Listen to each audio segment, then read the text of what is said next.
नाजरीन अस्सलाम वालेकुम। इनसाइड न्यूज़ के नए प्रोग्राम के साथ मैं हूं इब्राहिम राजा और आज हम आपको बताएंगे कि NA 249 के इंतखाबी मार्के की दोबारा गिनती में गेम उलटने के पीछे असल कहानी क्या है, ये पूरा खेल किन 5 शवाहिद की बुनियाद पर पलटा, गलियों से मिलने वाले बैलेट पेपर्स के पीछे असल किस्सा क्या है, खुशाब के इंतखाबी मार्के का नतीजा इस वक्त क्या नजर आ रहा है, इस मार्के में तहरीके इंसाफ को सबकत हासिल है या मुस्लिम लीग नून के उम्मीदवार बाजी मारेंगे या तहरीके लब्बैक यहां से कोई बहुत बड़ा सरप्राइज देने वाली है। हमारे जिन दोस्तों ने अब तक हमारे चैनल को सब्सक्राइब नहीं किया उनसे हम कहेंगे कि हमारे चैनल को सब्सक्राइब कर लें ताकि उन्हें अहम मालूमात बर वक्त मिलती रहें।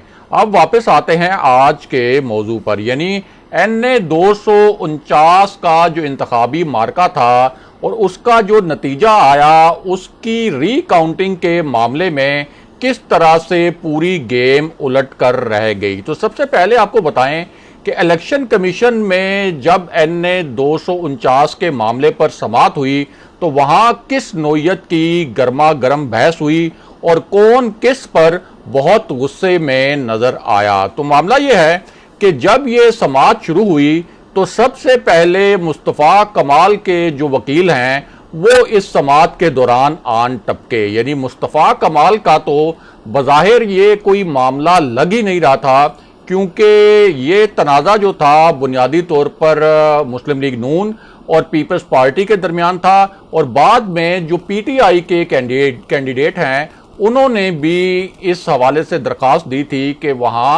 यानी NA 249 में मुबैना तौर पर धांधली हुई है। लेकिन इस समाअत में सबसे पहले मुस्तफ़ा कमाल के जो वकील हैं वो आन टपके और उन्होंने कहा कि इस केस को सिर्फ पीपल्स पार्टी और नून लीग तक महदूद ना रखा जाए, यानी सिर्फ ये नहीं है कि आप नून लीग और पीपल्स पार्टी की जो दरखास्तें हैं या उनके जो दलाइल हैं उनके वकला के सिर्फ वो सुने। उसके बाद मुस्तफ़ा कमाल के वकील को एक बात पर डांट भी पड़ गई और वो बात ये थी कि मुस्तफ़ा कमाल के जो वकील थे उन्होंने ये अल्फाज इस्तेमाल किए कि पीपल्स पार्टी तो कराची में MQM बनने जा रही है। इस पर इलेक्शन कमीशन पंजाब के जो मेंबर हैं, जो पंजाब से मेंबर हैं इलेक्शन कमीशन के, अल्ताफ कुरैशी, उन्होंने मुस्तफ़ा कमाल के जो वकील हैं उनको डांट पिला दी और उनको कहा कि आप इस तरह की सियासी गुफ्तगू ना करें बल्कि जो आपकी दरख्वास्त है और इस वक्त जो हम समाअत कर रहे हैं अपने दलाइल को इस समाअत तक फोकस रखें। इस मौके पर चीफ इलेक्शन कमिश्नर ने कहा कि अगर आप अलग से कोई दरख्वास्त देना चाहते हैं तो उसे एक अलग मामले के तौर पर इलेक्शन कमीशन में सबमिट करें और इस पर मुस्तफ़ा कमाल के जो वकील थे उन्होंने ये कहा कि हल्के में दोबारा गिनती का कोई फायदा नहीं होगा। असल में उनका जो मुद्दा था और उनका जो तासुर था वो तासुर ये था कि पूरे हल्के में इलेक्शन दोबारा करवाया जाए। अब यहाँ जो मेंबर पंजाब हैं इलेक्शन कमीशन के वो थोड़ा जिच हो गए और उन्होंने कहा कि अगर आप संजीदा होते तो अब तक इलेक्शन कमीशन को दरख्वास्त दे चुके होते। इसके अलावा मुस्तफ़ा कमाल के वकील ने यह कहा और ये दावा किया कि इलेक्शन कमीशन को उन्होंने बेशुमार ईमेल्स की लेकिन कोई जवाब नहीं आया और ये जो दावा था मुस्तफ़ा कमाल के वकील का, इस पर इलेक्शन कमीशन ने ये अंदिया दिया कि जब आपकी एक अलग से दरख्वास्त आएगी तो उस दरख्वास्त को भी ज़रूर सुनेंगे। उसके बाद तहरीके लब्बैक के जो नुमाइंदे इलेक्शन कमीशन में पेश हुए, जब उन्होंने ये देखा कि बड़ी गर्मा गर्म किस्म की समाअत हो रही है, बड़े तुंदो तेज किस्म के दलाइल दिए जा रहे हैं, तो वो भी इस बहस में कूद पड़े और उन्होंने दावा किया कि जो पोलिंग स्टेशन से वहां से उनके पोलिंग एजेंट्स को बाहर निकाला गया और ये वाला जो कंसर्न है ये तहरीके लब्बैक पाकिस्तान ने जिस दिन पोलिंग हो रही थी उस दिन भी सबसे पहले ये मामला तहरीके लब्बैक की जानिब से ही उठाया गया था और अब उन्होंने इलेक्शन कमीशन में कहा कि उनके जो पोलिंग एजेंट्स हैं उनको पोलिंग स्टेशन से निकाला गया और इसके साथ साथ उन्होंने एक बैलेट पेपर भी इलेक्शन कमीशन के जो अरकान थे उनके सामने पेश किया और उनको बताया कि ये बैलेट पेपर तो हमें जनाब गलियों से मिल रहे हैं। और वो जो बैलेट पेपर था वो इलेक्शन कमीशन के सामने बाकायदा पेश किया गया, जो कि NA 249 के मुतल्लिक था, वहां जो इंतखाब हुआ उसके मुतल्लिक था। इसके अलावा जब ये एक दलाइल मुकम्मल हुए मुस्तफ़ा कमाल के वकील के, उसके बाद तहरीक लब्बैक के वकील के भी, उनके नुमाइंदे के भी, तो फिर PTI ने जब अपने दलाइल देना शुरू किए तो उस वक्त क्या हुआ। अब PTI चूंकि यहां से 2018 के इलेक्शन में जीती थी और उस वक्त मुस्लिम लीग नून जो है वो दूसरे नंबर पर थी, बहुत ही मामूली मार्जिन से, लेकिन इस मरतबा तहरीक इंसाफ को इस हल्के से बहुत ही बुरी शिकस्त हुई और PTI ने भी इस हल्के में धांधली का इल्ज़ाम लगाया था। तो इस हवाले से कुछ मुबैना शवाहिद, या आप ये कह सकते हैं कि मुबैना धांधली के हवाले से PTI के जो वकील थे उन्होंने भी इस समाअत के दौरान कुछ दावे किए और उनका कहना यह था कि पोलिंग एजेंट्स को 70 से जायद फॉर्म 45 नहीं दिए गए, यानी हमारे जो पोलिंग एजेंट्स थे उनको 70 से जायद फॉर्म 45 ऐसे थे जो उनको नहीं दिए गए। और इस पर इलेक्शन कमीशन सिंध के जो मेंबर हैं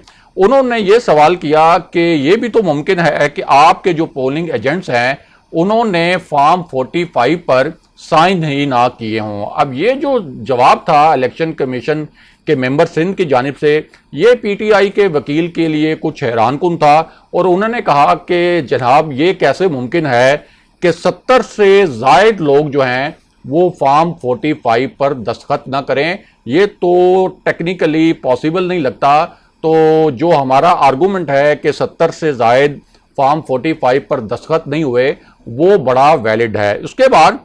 उन्होंने ये भी कहा कि पोलिंग एजेंट्स को एक भी फॉर्म 46 जो है वो नहीं दिया गया। उसके बाद जब मुस्लिम लीग नून के वकील सलमान अकरम राजा के दलाइल देने का टर्न आया, जब उनकी बारी आई तो उन्होंने एक ऐसी बात कर दी जिससे इलेक्शन कमीशन के अरकान जो थे उनके तो होश ही उड़ गए। और उनका कहना यह था कि इलेक्शन कमीशन अगर खुद चाहे तो मुबैना धांधली के हवाले से जो मवाद दस्तयाब है, इसके अलावा ये जो इल्ज़ामात आए हैं कि फॉर्म 45 जो हैं वो पोलिंग एजेंट्स को नहीं दिए गए, ये इल्ज़ामात भी आए कि 30 के करीब पोलिंग स्टेशन ऐसे हैं जिनके नताइज मुस्लिम लीग नून को भी बहुत ताख़ीर से मिले। और इसी तरह